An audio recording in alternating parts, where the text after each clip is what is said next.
Hey everyone, Pastor Kelly here, not in the hospital, but in the comforts of my office. It's so wonderful to reach out to you today and to do so from my office. And I want to thank all of you who have held my daughter Michaela in your prayers. She is home with dad and big brother, and she's on the road to recovery. We made it out of the hospital on day 17. Today is day 21, and every day we do it by percentage. We think she's up to about 65% today of getting back to the Michaela that we have always known. So I'm here, and I wanted to have a chance to kind of wrap up Psalm 46, and that's that passage that really helped me, especially during the hospital, and continues to help me today. And I got to thinking about the whole passage in its entirety, the whole psalm. And it really is only 11 verses. And it dawned on me that you could summarize it in a question. And the question I believe that Psalm 46 raises for me is, can we really believe that in the midst of a troubled world like the one we're in now with our pandemic, that the Lord of hosts is really with us, which is verse 7, and is a very present help in trouble? So before I answer that question, I'm going to take you back to a fun memory I have.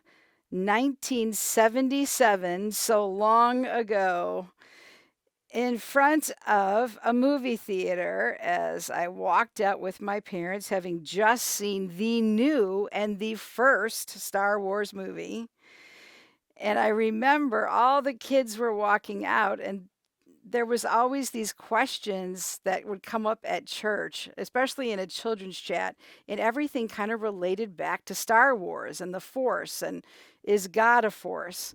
So it got me thinking about that time in my life and in the life of the church where there'd be all kinds of themes of Star Wars. And one of them was a child looking up at their parents saying, Mom, Dad, is the Force the same as God? And children have been asking that question for a long time ever since.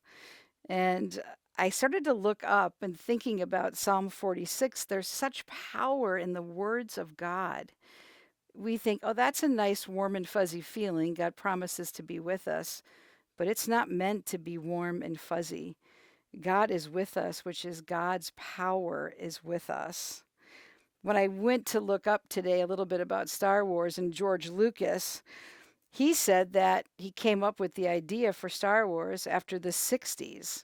There had been this cultural evolution, but he said he thought it lacked a spiritual component to it, that there was a spiritual void. And how could he, using media and filmmaking, raise the question that had typically been left to parents and preachers and priests and coaches and teachers, which is this question about who is God, especially for a child, and how do you explain God to a child? And so he said he knew he was maneuvering in waters that were not really for filmmakers and more for those in authority, more for those in the churches and parents. But he said he wanted to raise the question so that exactly what I encountered with my parents was questions about God coming out of this movie. So some would call me a Star Wars generation kid because I was around in 77. I was 11 years old. So I was at that age to begin to think more about God. Confirmation was right around the corner for me.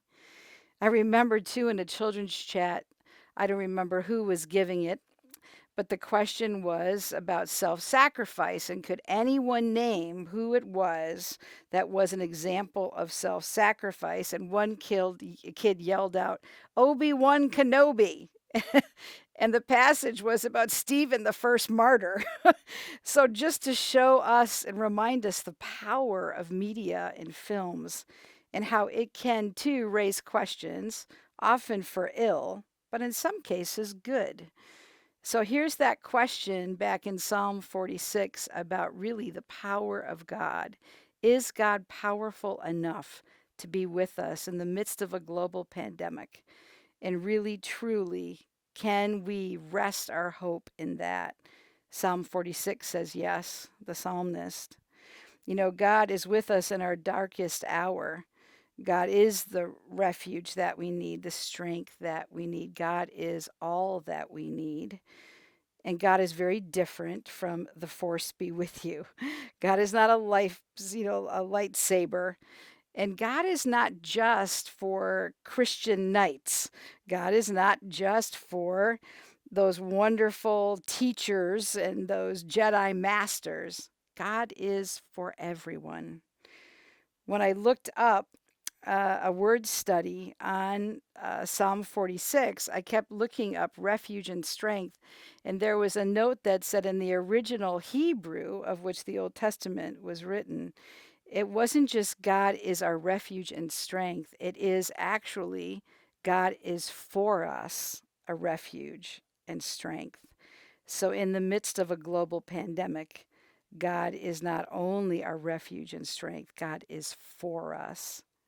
When you go to verse 4 in Psalm 46, there's a lot of talk about a river and a holy city. In the Bible, when people think of holy city, they think of Jerusalem. There's no river in Jerusalem. So, in farther looking at that passage, it turns out that the river that's described are the blessings that God gives God's people back when the psalmist wrote this psalm into us today. One of the questions we've been asking at our church is what are the blessings that we're finding from God in the midst of this pandemic? And there it is in Psalm 46, a reminder to us that God does bless us even in these times.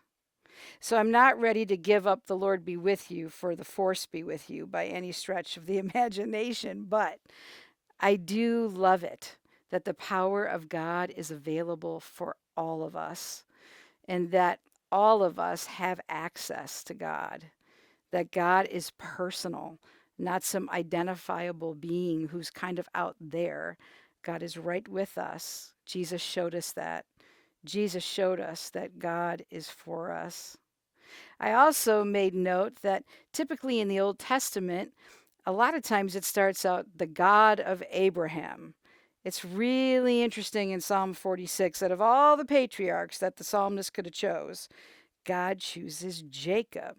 Now you remember Jacob, kind of the scoundrel, the fast talker, the wheeler dealer, robs his brother out of his blessing. If anyone is going to test God and saying, God, are you really with me in troubled times? It was definitely Jacob. Jacob, remember, was the guy who was at Gilgal having, duking it out with the angel of the Lord, spent the rest of his life with a limp because he knew God and God knew Jacob. And God made Jacob, of all people, a patriarch. God is in the midst of us. Sometimes when we can't even see the blessings, sometimes when we think we have to wrestle God for the blessings, God will wrestle if that's our choice. But God still blesses in and out of the everyday, in the midst of pandemics, and in the greatest moments of our lives, because God is a mountain mover. God is a earth shaker. God is our refuge and our strength. So, what's your answer? In such a troubled world, can we really believe that the Lord of hosts is with us, a very present help in trouble? Yes. And here's the advice from the psalmist in the last two verses, and I'll paraphrase. It's God's voice saying, be quiet, stop talking, listen. If you do, you will know that I am God. I've got you. Me, the Lord of Jacob and his tribe. I had them, and I have you. For I am your fortress, your refuge, and your strength, and I have the power to be so. So I'll leave you with this. It's a card that I was given by our board of deacons during the time that Michaela was in the hospital, and it's just beautiful. The front of it says this: 5 things God wants you to remember in trying times. 1, you're never alone. 2, nothing takes him by surprise. 3, when you're weak, he's strong. 4, He's the God of new beginnings. 5, His love never gives up on you, trusting Him to carry you through. There's your blessing for today. May you trust in the God of Jacob, your God, who loves you. See you soon.